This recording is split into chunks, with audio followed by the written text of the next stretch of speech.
vois. Dans les textes du Nouveau Testament, le culte peut aussi avoir un sens figuré et s'applique dans ces cas à l'ensemble de l'existence chrétienne, à la piété qui se manifeste quotidienne. Et ça, c'est dans le livre 11, le point 11, Romains 12, 1 à 2. Oui, Romains 12, 1 à 2.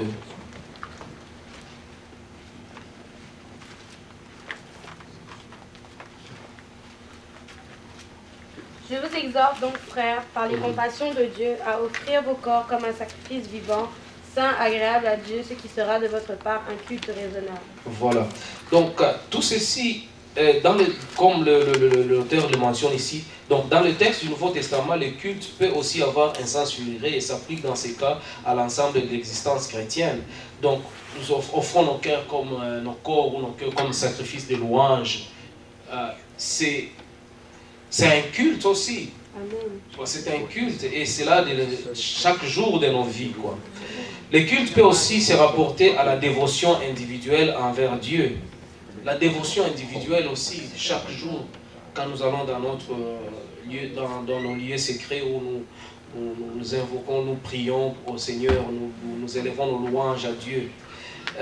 C'est un culte aussi que nous faisons. Tu vois? C'est à l'instar de Jésus dans les jardins d'adoration toute personnelle par la louange et la prière ou dans le secret d'une chambre. Notre âme est placée devant le Dieu que nous louons. Donc c'est un culte aussi que nous offrons à Dieu. Le culte ne se limite pas seulement le dimanche. C'est notre vie, ça doit être nos vies de chaque jour, quoi. Le culte de l'assemblée chrétienne comporte des actes prescrits par Dieu et ces actes doivent aussi être accomplis à des moments fixes par Dieu. Les chrétiens se réunissent pour le repas du Seigneur chaque premier jour. Donc ça, on a parlé des cultes personnels, la dévotion personnelle. Mais là, ça, c'est les cultes de l'assemblée chrétienne, donc où tout le monde vient le dimanche, par exemple, et se rassemble. C'est à ce moment-là, et c'est prescrit dans la parole de Dieu. Et ces actes doivent aussi être accomplis à des moments fixes par Dieu.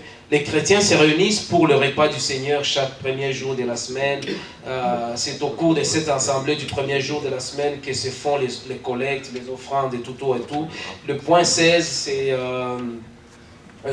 1 Corinthiens 16, 1 à 2. Donc, je vais le relire encore. Les cultes de l'assemblée chrétienne comportent des actes prescrits par Dieu. Et ces actes doivent être aussi accomplis à des moments fixés par Dieu. Les chrétiens se réunissent pour le repas du Seigneur chaque premier jour de la semaine, qui est dimanche. C'est au cours de le repas que nous parlons ici. Ce n'est pas seulement la Sainte Seine, mais c'est la prédication de la parole. Oui.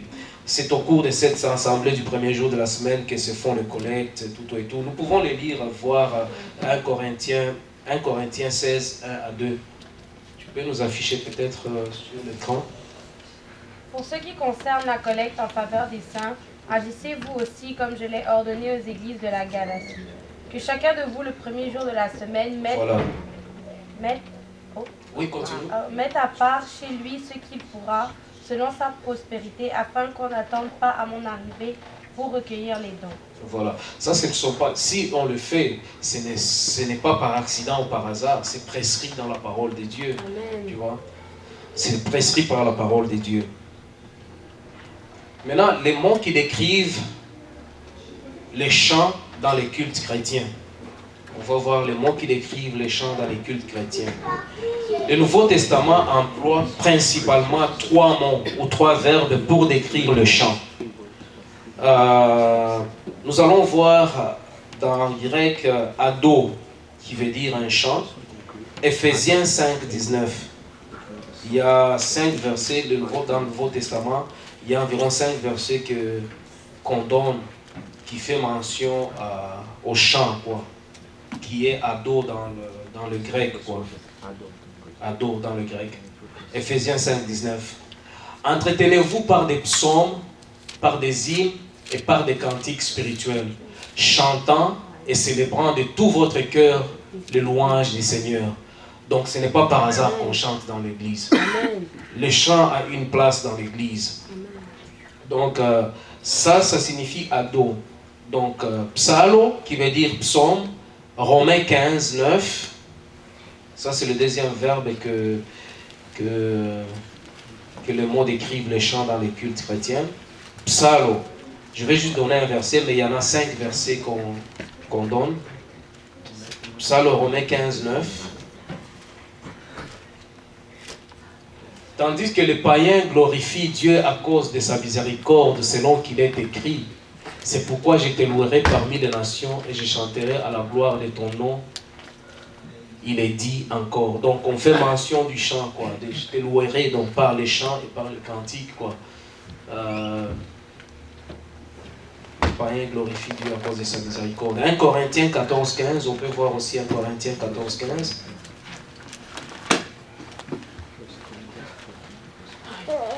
1 Corinthiens 14, 15.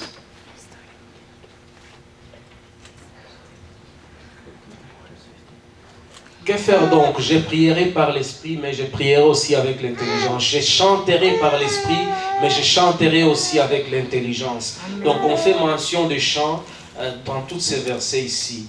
Donc les chants ont une place dans les cultes, les chants ont une place dans nos services, quoi. Maintenant, il y a le mot imo, qui veut dire hymne. Il y a psalo, il y a duo, ado, psalo, ado qui veut dire chant seulement, psalo ce sont des psaumes, et puis imo ce sont des hymnes. Dans Matthieu 26, 30,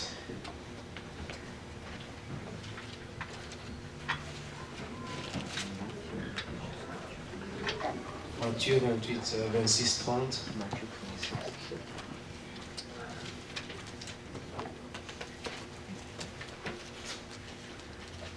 Après avoir chanté les cantiques, ils se rendirent à la montagne des Olives. Ça parle de Christ. Après, donc, Jésus-Christ avait chanté aussi, quoi.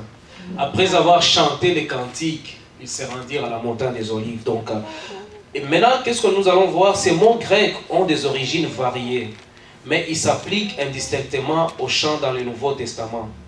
Les formes du substantif apparaissent ensemble dans Éphésiens 5, 19 et Colossiens 3, 16 et sont traduits par le mot psaume, hymne et chant. Donc dans le Nouveau Testament, on ne fait pas vraiment une distinction entre un chant, un psaume ou un hymne. Donc on les met ensemble, donc on dirait que ça signifie quasiment la même chose, quoi. Bien qu'on ait tenté de distinguer nettement l'essence de ce mot dans leur usage néo-testamentaire, ces efforts n'ont pas été un succès.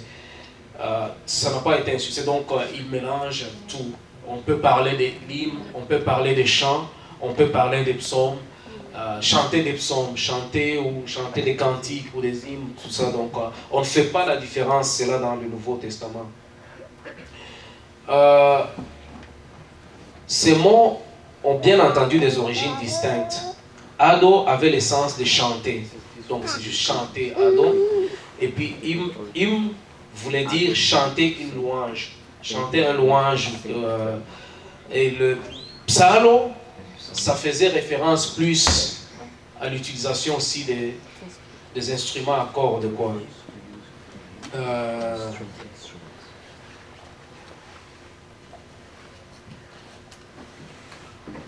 Ça n'a pas d'importance. Ça n'a pas d'importance.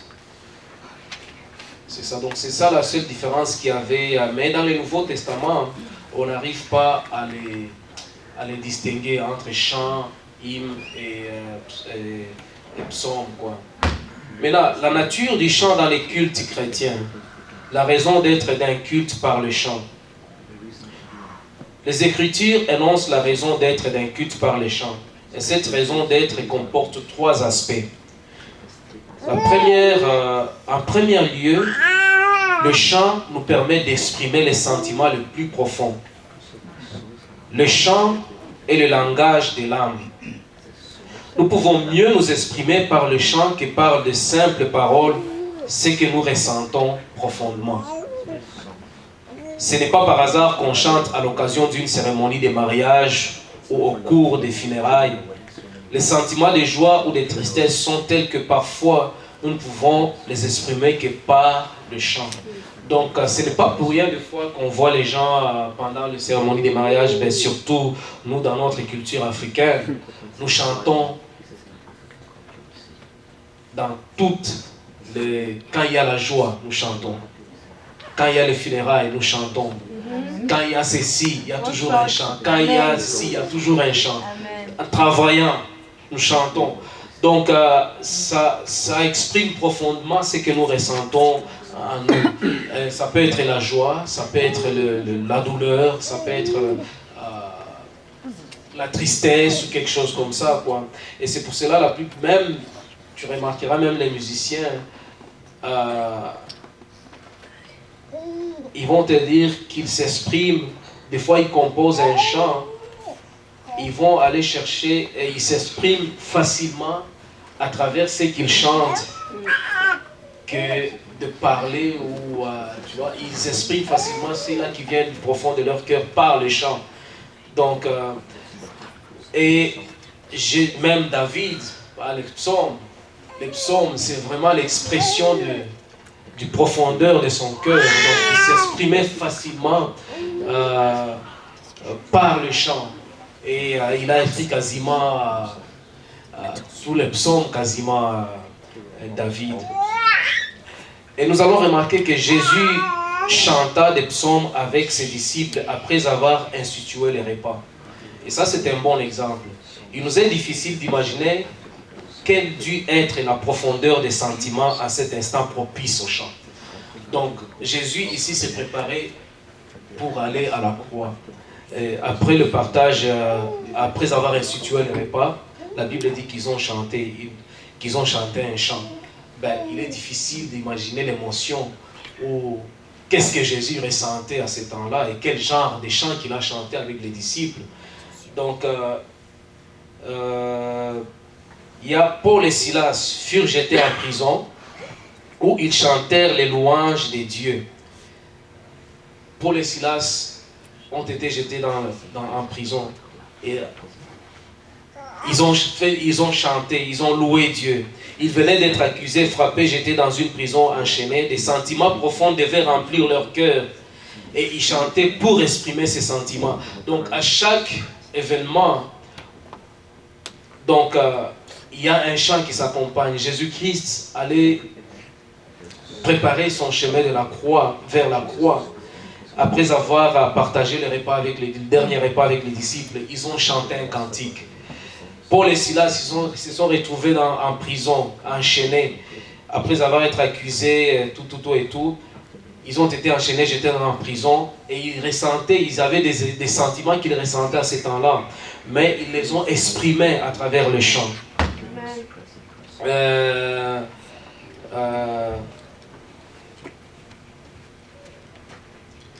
Lorsque Jésus entra à Jérusalem assis sur l'ânon, il s'est mis à louer Dieu en pleine voix. Non seulement la tristesse, mais aussi la joie est propice au chant. Si nous ne pouvions exprimer la joie par le chant, nous aurions parfois l'impression d'éclater. Et ça, c'est vrai.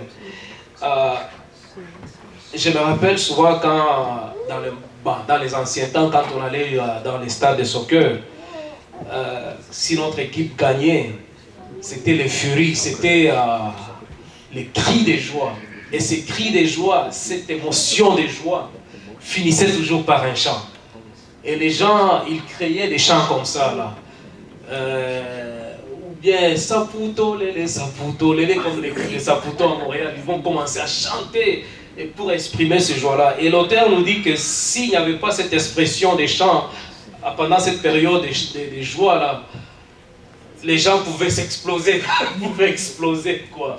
Donc il faut l'exprimer, il faut que ça sorte. Et comment ça sort, cette joie-là, cette expression de joie, c'est par le chant.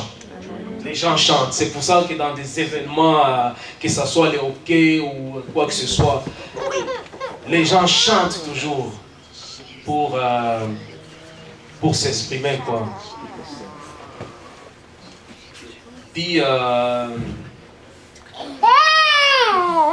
et quand Jésus-Christ entrait dans Jérusalem, assis sur l'ânon, il s'est mis à louer Dieu en pleine voix. Luc nous rapporte les paroles de cette louange. Béni soit celui